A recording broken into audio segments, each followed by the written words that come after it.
Welcome to the podcast of Hemisphere, the official journal of the European Hematology Association. Hemisphere's podcast presents insightful, expert discussions about recent hematology publications. We hope you enjoy. Welcome to this episode of the Hemisphere podcast. My name is Stephen Hibbs, and I'm a hematologist and clinical research fellow based at Queen Mary University of London, and I'm one of the scientific editors for Hemisphere. So today I'm joined by Adrian and Juan Carlos, who are both hematologists based in Spain, and they've recently published a Hemisphere paper entitled Machine Learning Improves Risk Stratification in Myelofibrosis, an analysis of the Spanish registry of myelofibrosis. And I'm really glad today to have them join us, both to hear specifically about this study, but also to think about machine learning more widely and its potential to change practice. So my first question is to Adrian. I'd like to ask you, how did you first come across the method of machine learning? Well, this is quite an interesting question. As a clinician, but also trained in diagnostics and bioinformatics, I had quite a good idea about the need for improved prognostication based on further parameterization of the data of patients. So eventually, the solution came out of artificial intelligence. So when you are trying to think about developing complex models that can accommodate complex data from many patients into a single score, then you need some robust statistical technique, and this can be traditional regression models such as Cox, but also others based on machine learning, such as this one, which is based on random forest. So it is interesting, and probably the nice part of this is that you can pick large heterogeneity in patient evolution over time and use that to create a single prognostic score that is quantitative. It's not a prognostic score based on different groups, and therefore the precision is higher and the uncertainty of the predictions are lower than the traditional scoring methods. And for those of us who are kind of new to this idea of machine learning, and I've got to admit, it's something that when I've tried to read about it in the past has often seemed quite confusing. Would you be able to just kind of describe in simple terms what machine learning is, and perhaps give an example of where it's been applied in a completely different medical context? Oh, yeah, sure. So there is a broad field of artificial intelligence, and this is quite interesting because the AI specialists don't like the term artificial intelligence. So we have to start from the point that even these experts don't consider this is a clear field, because there is no clear definition of what intelligence is.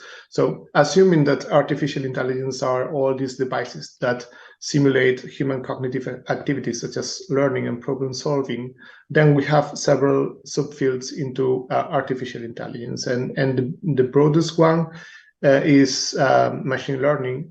And this is has become quite common recently, because in machine learning, you have as many applications as your imagination can limit you. And the idea is to train predictors to identify even some hidden layers or hidden variables, in your data. This is unsupervised machine learning, or to be capable of predicting some class or some variable that you know well about such as survival. And this is what we did actually in this paper. And there is a big interest in machine learning, and this has been even broadened by the implementation of ChatGPT. So ChatGPT, the GPT is a generative pre-trained transformer, and this is a complex system that is based on machine learning, but also on traditional mathematics. And this has led to the in machine learning. But this is probably more on a very different field, because ChatGPT has been developed to simulate human language and human conversation. However, in our field, we are working on predicting patient outcomes better, to better risk stratify patients, and to better predict, in some cases, drug response, to differential drug response in different oncohematological tumors. So the field is quite different, actually. So when one thinks about artificial intelligence, you have to keep in mind that there are very different domains of applicability. And this requires not just a lot of information or a lot of knowledge about the field, but also a lot of knowledge about the field you want to apply it to. It wouldn't make very much sense to do this work, for example, without the involvement of experts in myelofibrosis, such as Juan Carlos, who is here with us. So just so I check I understood it. So in simple terms, comparing sort of, I guess, traditional development of a prognostic score would be humans trying out all sorts of different regression models to say, let's put in this and this and this and see how well it fits. And here you're giving a computer the chance to do all those experiments for you and to say, please try out these variables and find what has the best fit. But there's kind of more autonomy given to the computer to do all of those different experiments. So would that be a fair summary? Yeah, we try to limit the human intervention into the development of the score, so it is not biased by our preconceived ideas about the prognostic factors in myelofibrosis. And this has led indeed to some interesting discoveries that we can further discuss later on.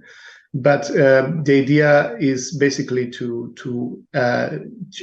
be capable of implementing in a correct way these artificial intelligence tools, so as to avoid too much human inference during the tuning of the algorithm, and then to be capable of making an interpretation of the results. And the nice thing is that this is something you can also obtain with Cox regression, for example, but the risk prediction, we didn't want to do closed risk groups, but rather a survival prediction. So we can extrapolate which will be the survival of a particular patient according to the prognostic information compared to the entire Spanish cohort of myelofibrosis in this case.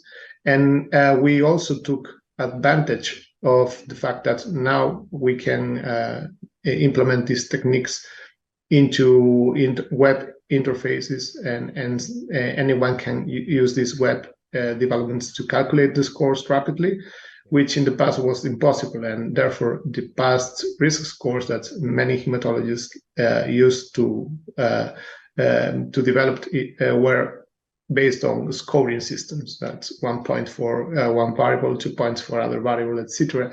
But that creates a lot of uncertainty in the predictions of some groups. And in this way, by creating an individual risk score, an individual risk prediction that you can then extrapolate into a survival curve, the predictions appear to be much better. Thank you. So, Juan Carlos, question for you then. I know that one really crucial part of this study that made it possible was the really large Spanish registry of myelofibrosis patients.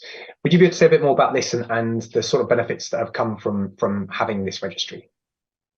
Yes, thank you for the question. Actually, it is critical. I'm going to tell you a little bit about the Spanish MPN group, which is GenFin, and it was created in 2011. And the first thing we thought was that it was important to have a registry of all the patients with MPNs in Spain. So we started 3 registries with polycythemia vera, essential thrombocythemia, and myelofibrosis. We got grant from Novartis at the beginning, but then these registries are not funded, so we get cash from educational activities. So it is very researcher guided registry. The industry does not take part on our decisions. And now we have, for instance, in myelofibrosis, 1,800 patients included, which is one of the largest collections of patients with this disease in the worldwide. And in the time, what we have done mainly is to try to assess the results of treatments in real life, treatments that are usually not even approved in myelofibrosis, but are commonly used, for instance, erythropoietin, danazol, or so on, steroids. And also, we've made a few contributions trying to validate prognostic scoring systems that were developed in centers of excellence. And this is what we have been doing. And the good thing about this registry that it has information from patients diagnosed from 2000 till present, and it is still going on, the registry. And we, maybe once a year, we send queries to the centers to try to improve the quality of the data. Although, of course, the physicians are the ones who enter the data in the registry, so there may be difference in the conceptions and things. So the quality of the data in this place could be quicker in some aspects, but it is not biased. I mean, all the patients that are diagnosed in any single center, if they want to put the patient here.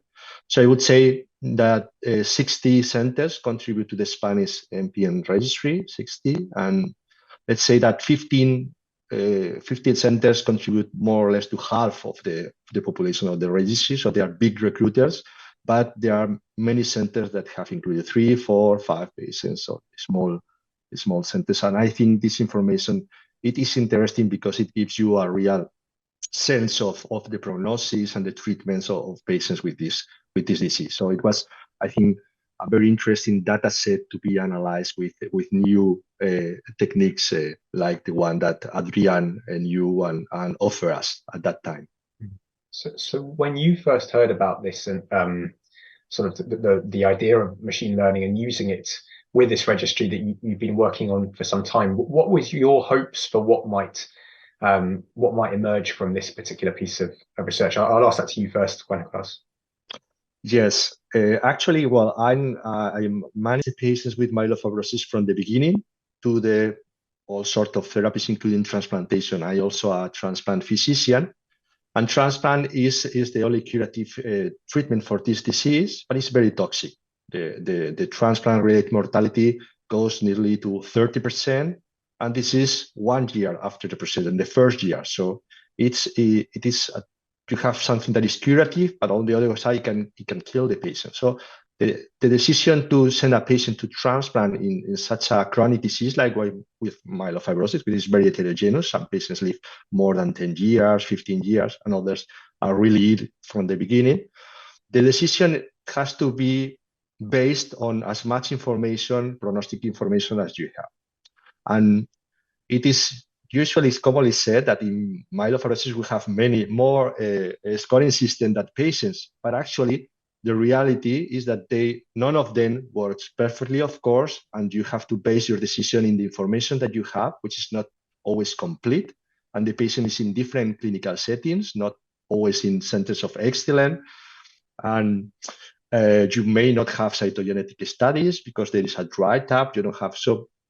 And so there is still a need for more accurate tools. And I thought artificial intelligence could be one of those because it can give you an individualized prediction. And it takes into account what Adrian has said. Everybody knows that the number of blasts in myelofibrosis is very important prognostic features. And in the scoring system, you have a cutoff of 1%, 2%. But it's not the same 2% or 5% or 10%. And in this type of platform, you can account for these important prognostic values. So I thought it was a good opportunity to try to test. I don't think this is the end of the road. Of course, we can improve this, but it was like a first experience in myelofibrosis, and I think it was very important, worth publishing it. Although we have to struggle a little bit with the reviewers, I should say. Yeah, okay. And what about you, Adrian? When you were first kind of conceiving of this idea, what did you hope would come from it? So at least, at the very, very beginning, I thought this was a very interesting opportunity to work also with the Spanish group. They are a very professional group of colleagues. And although I don't have so much experience in treating myelofibrosis because I'm clinically focused on other lymphoid disorders, I thought this could be a really interesting project because I perfectly knew that the scoring systems that are traditionally used in myeloid disorders, and also in lymphoid disorders, and even in myeloma are working quite suboptimally because they don't exploit the full granularity of the data.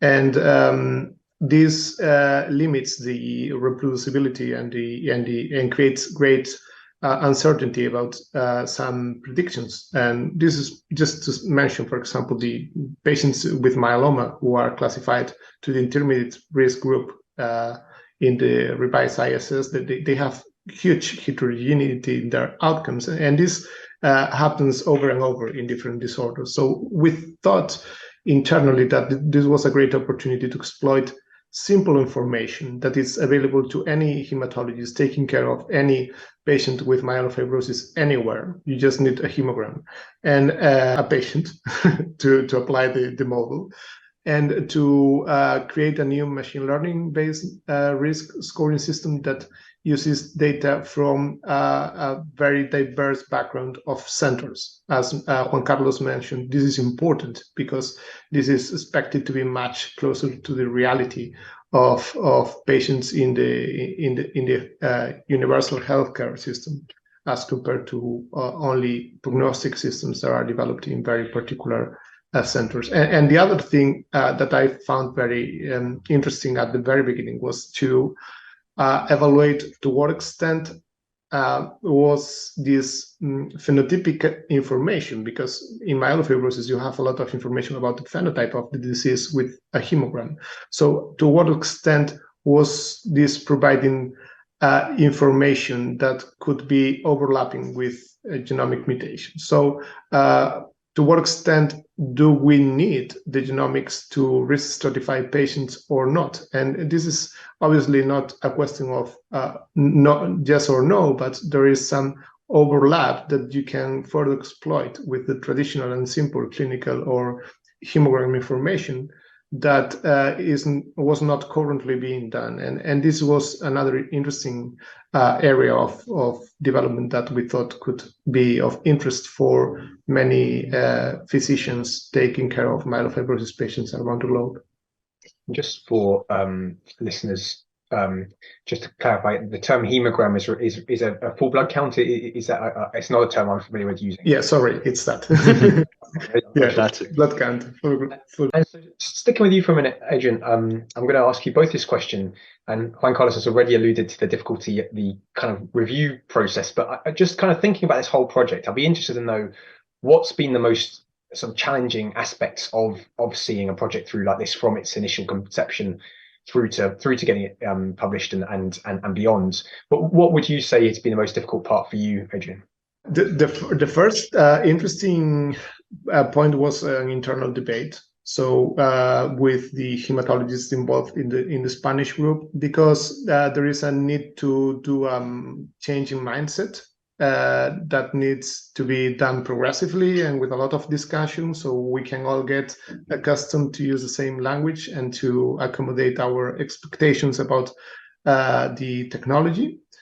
And then once we've done this, we started to work with the data, we obtained some interesting models, and we started to filter out some information. That this is very important. I mean, you can't do this project without cooperating with the specialists in myelofibrosis, because some of the information in the database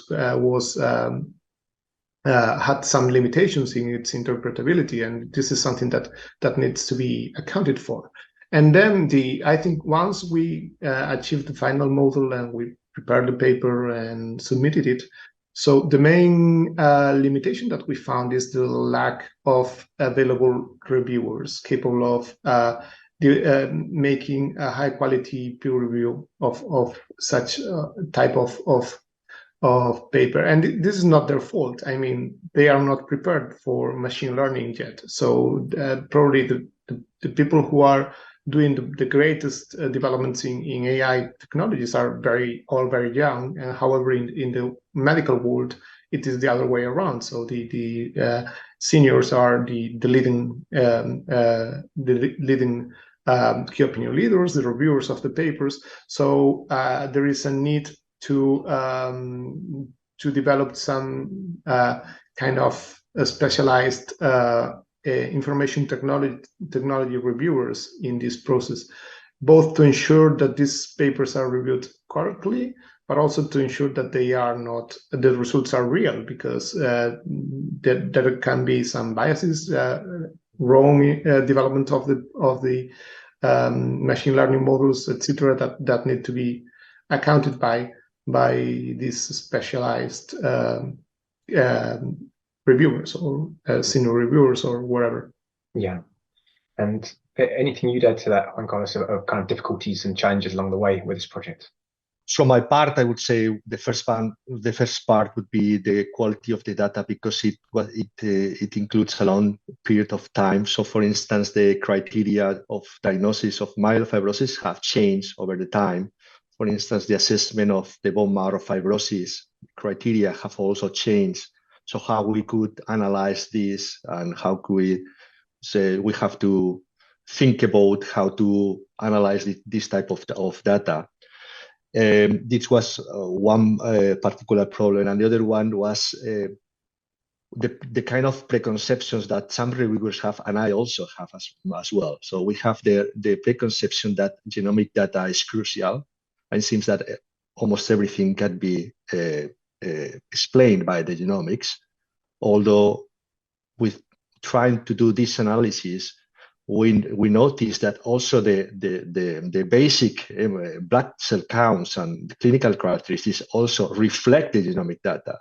And we had, for instance, information of driving mutations in 80% of the data set, 80%, and it was not included in the final calculator because it did not add any additional information to the prognostic value of clinical hematologic parameters.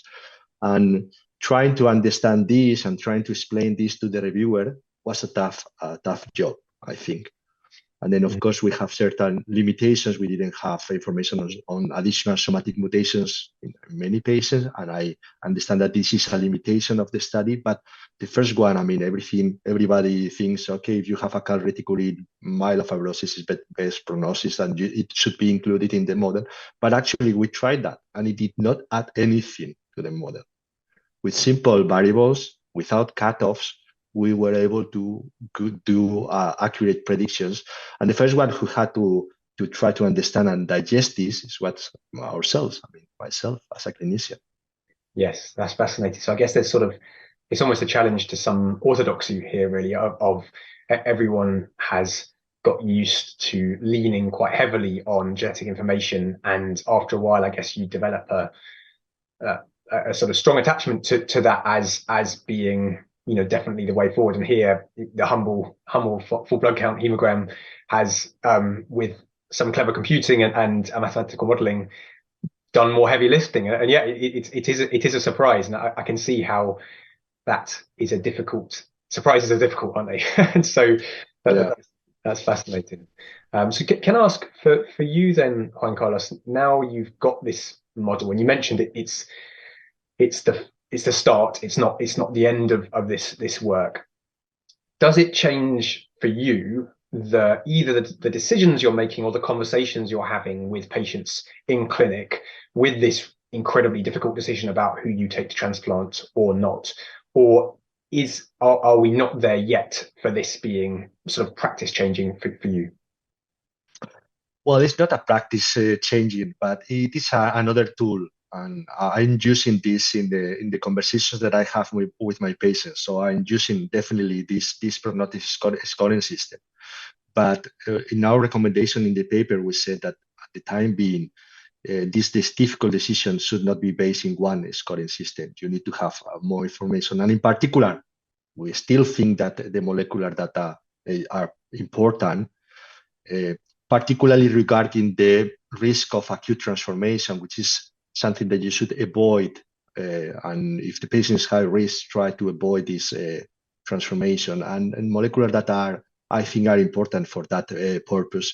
So I think in the future we should develop a kind of updated model when all the patients have enough clinical and molecular data, all the patients, and then we try and we assess the real value, prognostic value of each of these features.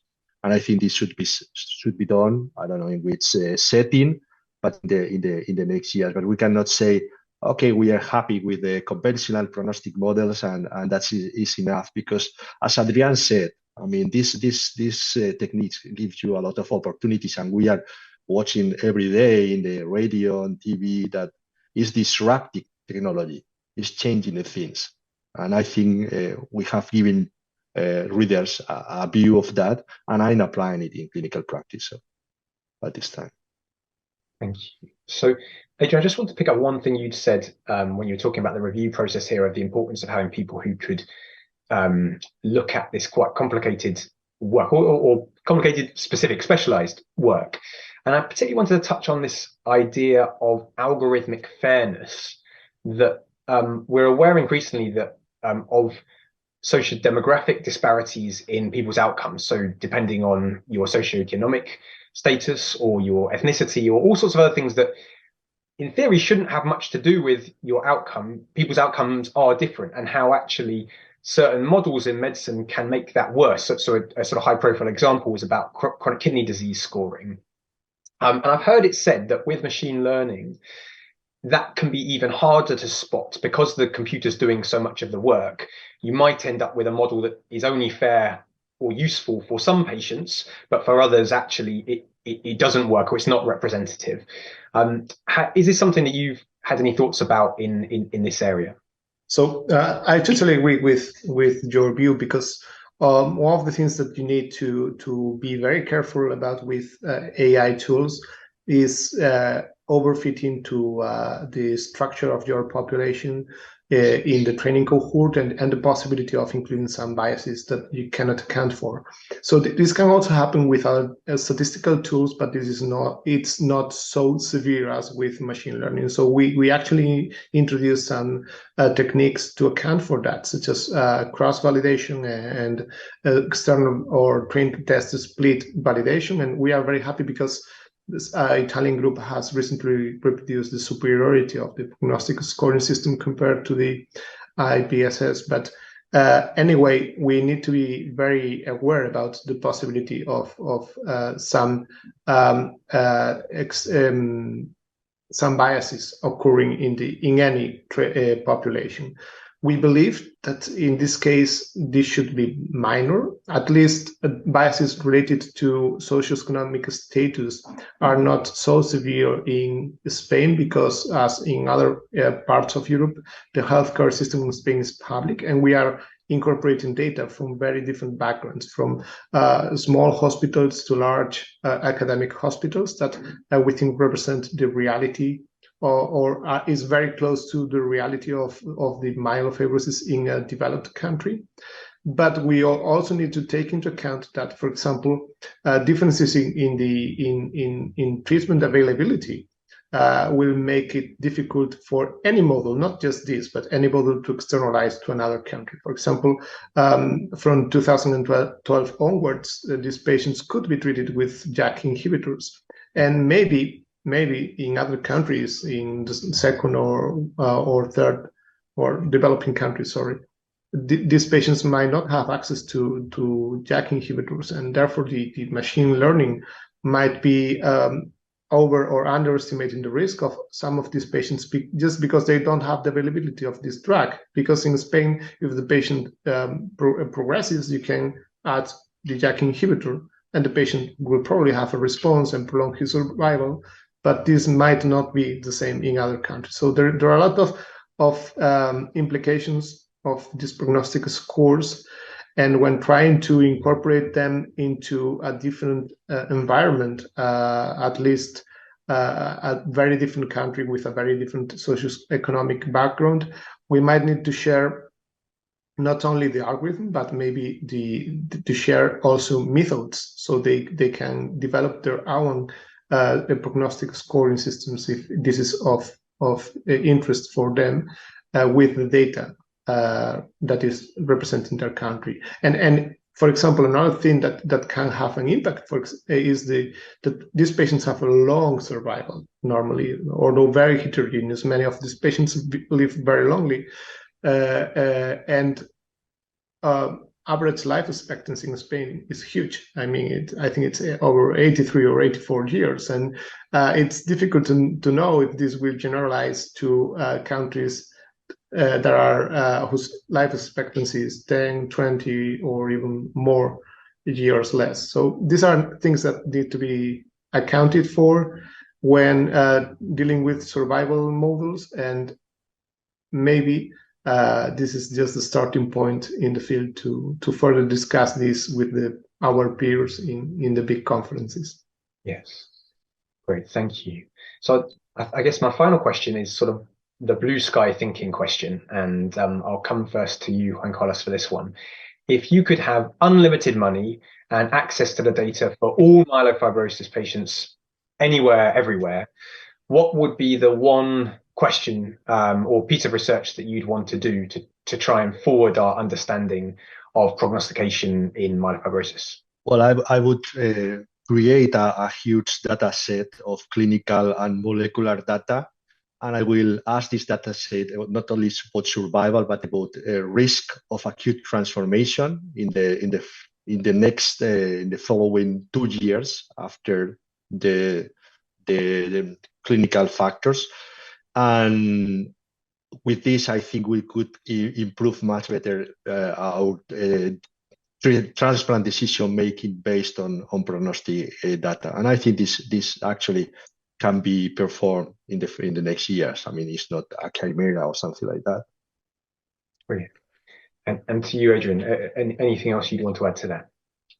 Yeah, I could try to add some, as Juan Carlos said, the key is to add more information, surely. But I would also try to add histological information. We can now digitalize the slides of the bone marrows and extract features, both quantitatively or even complex patterns that can only be derived from computer vision tools, which are very complex, that can also add some prognostic relevance. I could also include follow-up data so that we can make the model more dynamic. So a patient after 2 years can recalculate the score according to the previous evolution and make an expectation of survival for the coming 2 or 3 years. And maybe I would also try to put this into correlation with the response to disease-modifying agents such as JAK inhibitors. This could be also of interest. So a multi-functional approach. Brilliant. Ideally, obviously. Yeah, no, thank you. And I guess when you're dealing with sort of such, it's almost like you're dealing with a nuclear button option of oh, do we go to transplant or not? And it's such a massive question that I guess anything that's going to help along the way is going to be worth investigating.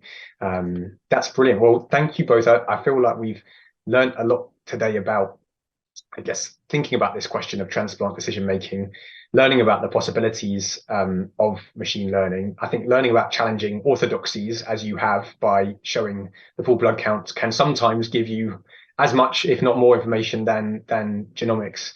And to think about some of the road ahead and some of the things we've got to be a bit careful of in complex models like this. So I'm really grateful for your input, and I just want to highlight to any of our listeners that the paper is available on the Hemasphere website to have a read of and to learn a bit more.